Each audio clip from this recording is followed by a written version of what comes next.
today? Yeah. Okay.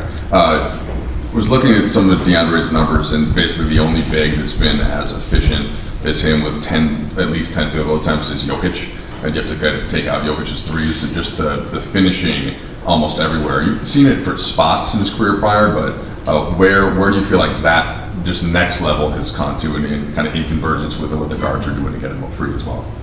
Yeah, I think he's been plus 70% at the rim for his career. So and that's just not dunks. It's the layups, it's the touch shots, it's the offensive putbacks.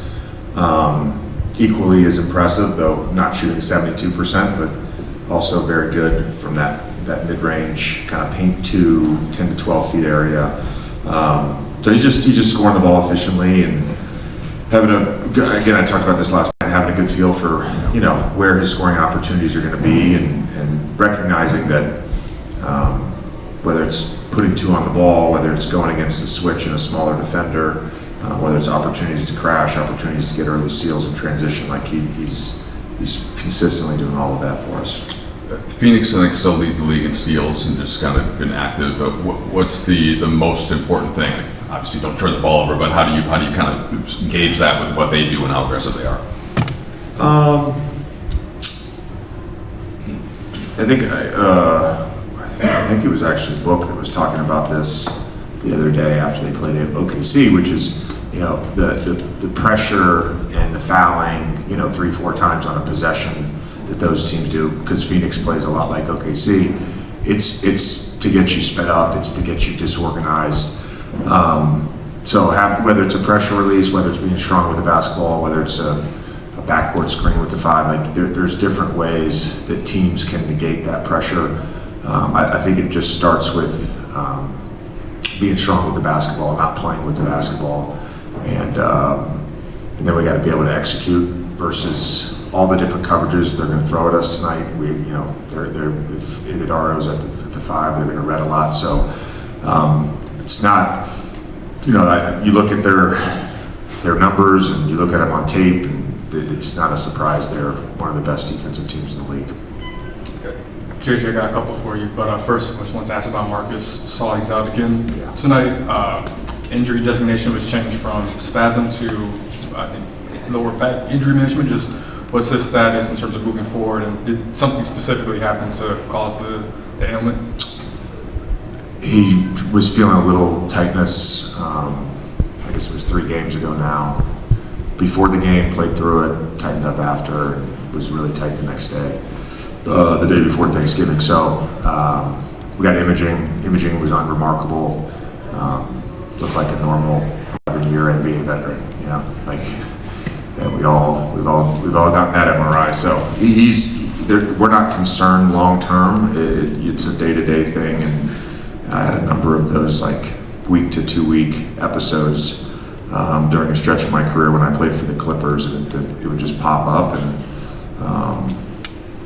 you would feel like you're progressing, and then it would kind of plateau. So we expect him to be back soon. It's not a long-term thing. JJ, with DeAndre shooting a career high so far in the season, I think Rui went through that period where you didn't think he was ever going to miss again. And something Rui said at the time was like, the reason why I'm shooting so efficiently is because I get to play with guys like Luka who get me open shots, and it makes it easy for me to play. When you look at someone like Luka and his skill set, just what stands out to you about what makes him special as someone who makes other players better? He gets 2 on the ball, and then he's a willing passer when he gets 2 on the ball. And it's pretty simple. That's why during that stretch last night I got frustrated. They were giving us the advantage, and we were playing 4-on-3, and nobody was looking at the basket. They literally just kept passing to each other until the advantage was gone. So I think when we've based all the blitzes, fires, double teams from 3-quarter court, that's been 2 of the last 3 games we've seen that. So we've got to take advantage when someone gives us a 4-on-3, and when we've done that, we've been able to get great shots. It's the reason we have the highest shot quality in the league, or number 2, whatever it is. It's oscillating the last few games, but had the number 1 shot quality in the league after the trade last season. Like this is what Luka does to defenses. As you've looked to instill leadership since you've been the head coach from the players in your locker room, have you identified certain personalities, tried to empower them? Is it kind of a natural process that plays out? Have you named captains? I don't even know if I've ever asked you that. Like, what have you done in terms of advancing that process? Advancing the process of naming captains? Naming the captains, sure, or just like having leadership cultivate within the roster.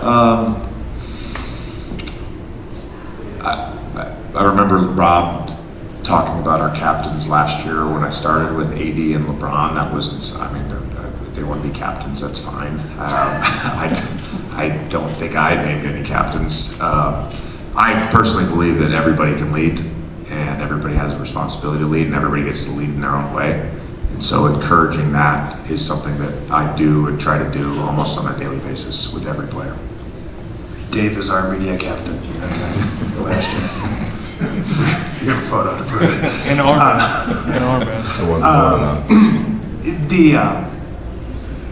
You guys have played basically 9 guys when you've had access to 9 healthy players. Jared isn't in the rotation right now. I guess what's been the thinking behind that, and how has he handled the communication? I'm sure that you've provided to him about maybe why he's not playing. Yeah, I mean, he's been good. He's been a pro. He's been great in the the most recent stay ready that he had this week. He was great. He's been a great teammate, so no surprise there. I had communicated to him even before LeBron came back that there were certain things that he needed to be able to do consistently to play before LeBron came back, after LeBron came back, and that there was potentially going to be a numbers crunch because we probably were going to play a 9-man rotation, and that was just the reality. Having said that, it doesn't mean that he's not going to be back in the rotation at some point, whether we're healthy or whether we're missing a couple guys. When you're winning games, it's hard to redo the rotation mid-winning streak. So we're looking at everything, and there were some lineup combinations when we were injured that we had to go away from, and he was I guess caught up in just as a sort of innocent bystander in some ways to that. But I certainly have empathy for him, and it's not a fun situation to be in as a coach. It's certainly not a fun situation for him to be in as a player. JJ, right now, Luka and Austin are averaging the most combined points since Jerry and Elgin in 61, 62. And as a historian yourself of the game, have you been able to kind of take a step back and just process like how historically great those two have been together to start the season?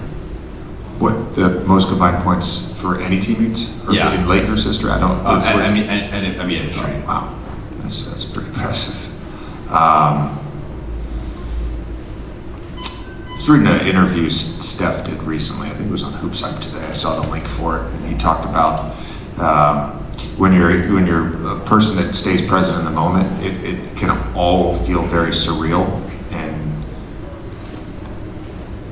I feel that way about this job every day. I feel that way when a player goes on a hot streak, or when we're winning games, or when you get buy-in with your team. I don't have a way to put it in the context of the history of the NBA, 18 games or 19 games into a season.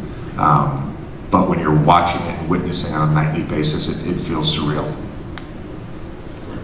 Coach, when you're looking at, talked about Coach Ott yesterday and how they're playing hard and they've established an identity and they've had an immediate buy-in in your first year as a coach, maybe just speak to the importance of getting early buy-in when you're trying to build something.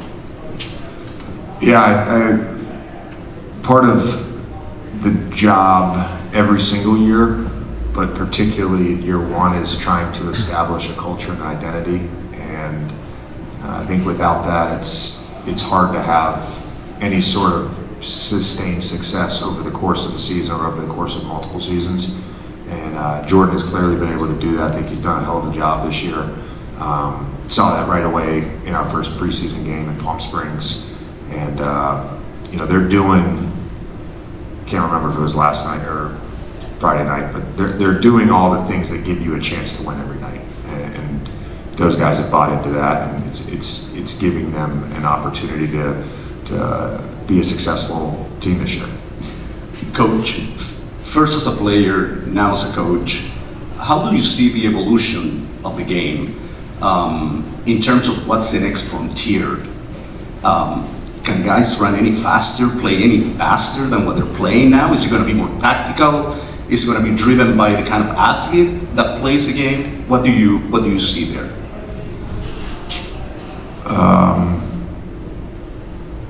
I think if you look at a lot of the history of the NBA, or the evolution of the game has typically followed the rules. So I don't know what the next rule is that gets changed. But, if you're allowed to foul more, you're going to foul more. You're going to pick up full court. You're going to grab and hold. The free flowing offense, that's over. Years ago you couldn't front the post basically because you couldn't have a guy lifted and be the weak side low man and protect against the over the top pass, so nobody fronted the post. So it was smart to just play through the post every time. The 3-point line, that's a rule change. That took decades to evolve to where we are today, but you don't know. The rules are going to change, and then the teams and players adapt. Thanks, Coach. Yep.